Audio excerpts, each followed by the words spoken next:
आजादी का अमृत महोत्सव। ये आकाशवाणी है।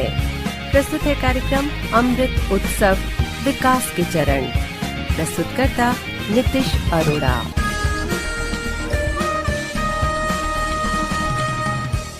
आज के अमृत उत्सव में आपकी मुलाकात करवा रहे हैं पैरा एथलीट भाविना पटेल से, जिन्हें 2021 में अर्जुन पुरस्कार से सम्मानित किया गया। सुश्री भाविना पटेल।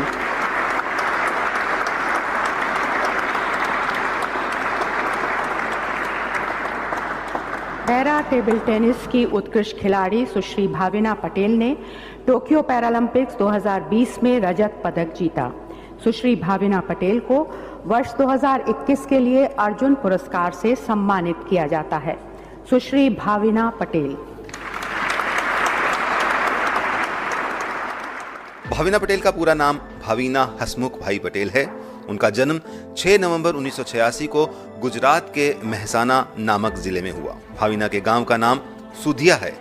भाविना पटेल अपने खेल को लेकर बेहद समर्पित हैं और उनके इसी जज्बे के कारण वे टेबल टेनिस खेलते हुए ओलंपिक खेलों में भारत के लिए रजत पदक जीतने वाली टेबल टेनिस की पहली पैरा एथलीट बनी। इनकी event para table tennis C4 है। इससे पहले अक्टूबर 2013 में हुए women singles class 4 Asian para table tennis championship में भी भाविना ने भारत के लिए सिल्वर मेडल जीता था और 2017 में चीन में ऑर्गेनाइज किए गए international table tennis federation Asian para table tennis championship में जबरदस्त मैच खेलकर भारत के लिए ब्रोंज मेडल जीता था। अर्जुन पुरस्कार जीतने पर हमने भाविना पटेल से अमृत उत्सव कार्यक्रम के लिए बात। कैसा लग रहा है आपको, कैसा महसूस कर रही हैं? बहुत ही खुश हूँ कि हर एक एथलीट्स का सपना होता है कि वो अर्जुना अवार्ड को प्राप्त करे और वो मौका मुझे भी मिल रहा है। तो बहुत ही एक्साइटेड भी हूँ कि जल्दी से अर्जुना अवार्ड मुझे मिले और बहुत बहुत बहुत खुश हूँ। अपने सफ़र का हमें थोड़ा सा बताइए, हमारे सुनने वालों को, किस तरह से ये सफ़र शुरू किया, क्या क्या चुनौतियाँ थी? विजिबल चुनौतियाँ तो सबको मालूम है, लेकिन आपके जो दिमागी तौर के ऊपर चुनौती है कि मुझे करना है, वो किस तरह से पार कर पाता है कोई? एग्जैक्टली जब मैंने शुरू किया था तब मतलब बहुत चैलेंजेस रहे मेरी लाइफ में, लेकिन हमेशा से एक यही था कि देश के लिए कुछ करना है और बस करती जा रही हूँ। हार्डवर्क करने में मुझे मतलब बहुत हार्डवर्क करती हूँ और उसी की वजह से आज मैं यहाँ तक पहुँच सकी हूँ।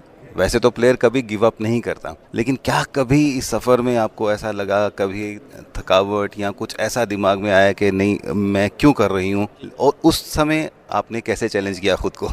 गिव अप करने का तो कभी सोचा नहीं, लेकिन मेरी लाइफ का एक ऐसा टाइम था कि 2016 की बात करूं कि जब रियो पैरालंपिक्स होने वाले थे और तब मैंने क्वालिफाई भी किया था, लेकिन सब टेक्निकल इशू की वजह से मुझे उसमें पार्टिसिपेट मैं नहीं कर पाई। तो उस टाइम मतलब मेरा सिचुएशन ये था कि फाइनेंशियली मेरा कोई सपोर्ट नहीं था और उसकी वजह से मैं आगे करना चाहती थी लेकिन कर नहीं पा रही थी। तो उस टाइम मुझे ये लग रहा था मुझे आगे बढ़ना है, लेकिन कैसे बढ़ूँ। तो उस टाइम थोड़ा ये हो रहा था कि करना बहुत कुछ था, शायद ये अचीवमेंट मुझे बहुत जल्द मिल सकता था, लेकिन वो अभी इतना टाइम हो गया। तो उसका मतलब रीज़न यही है कि अभी तो सपोर्ट सिस्टम भी बहुत स्ट्रांग हो रहा है, तो अभी अच्छा रिजल्ट भी मिल रहा है, अचीवमेंट्स भी सबको अच्छे मिल रहे हैं। आपने कहा कि मुझे स्पोर्ट्स में आना है, पहले से ही इंटरेस्ट था इस खेल में या किसी ने गाइड किया?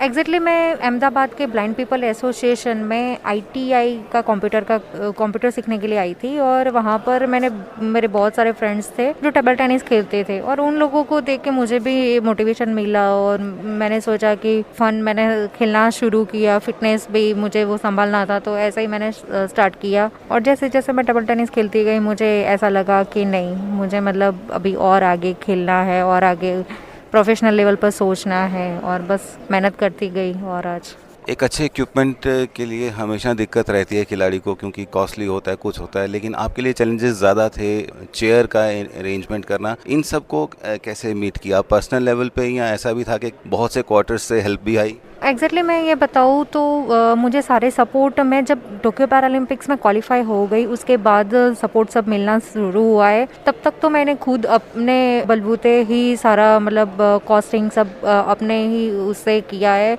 बहुत मुश्किलें हुई, लेकिन मैं हमेशा से एक ही चीज़ को मानती थी कि मेरे पास जो है उसमें मुझे कितना बेस्ट करना है।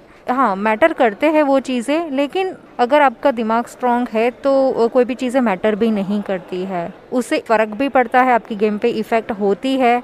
लेकिन फिर भी मैं हमेशा से एक ही चीज़ को सीखी हूँ कि जो है उसमें बेस्ट करना चाहिए।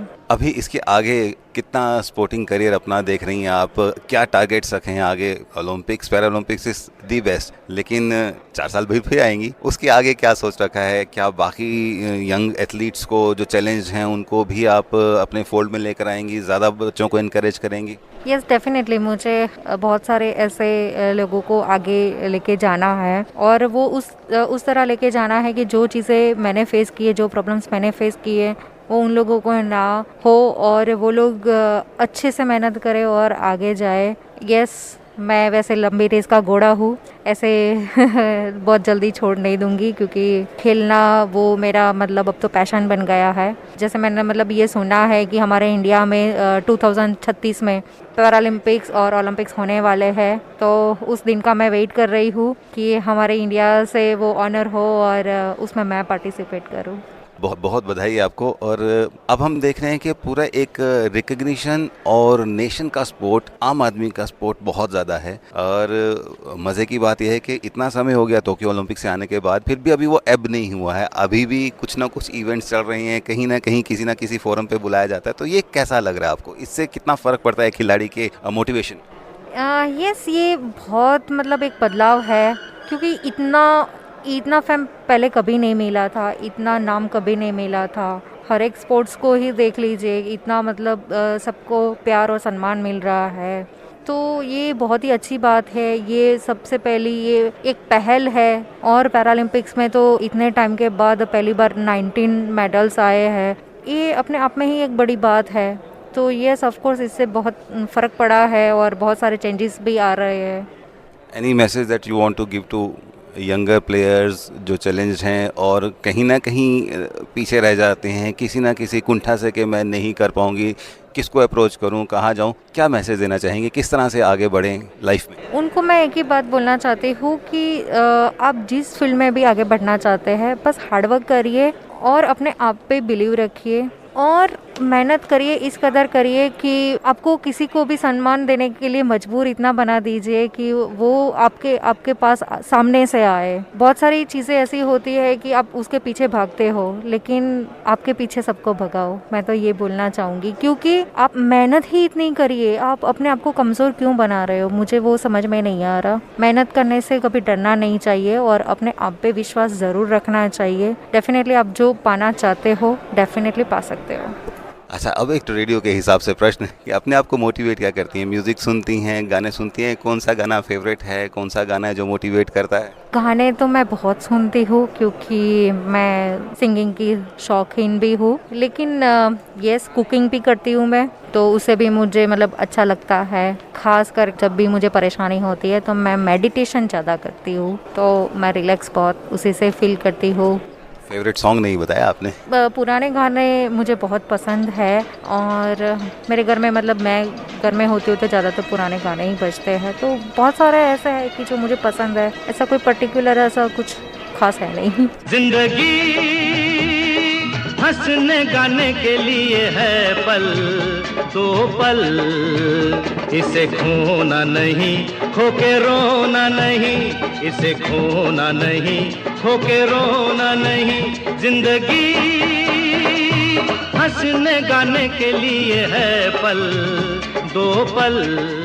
अगर आप में जज्बा है, आप में हौसला है और हिम्मत की पतवार आपके हाथ में है, तो आपकी कश्ती किसी भी समुद्र को पार कर सकती है, ऐसा मानना है भाविना का और ऐसा उन्होंने करके दिखाया। अर्जुन पुरस्कार और ओलंपिक खेलों का रजत पदक काफी नहीं है, अभी मंजिलें और भी बाकी हैं। आज के इस कार्यक्रम में इतना ही, फिर मुलाकात होगी अगले सप्ताह आज ही के दिन, आज ही के समय, इसी चैनल पर।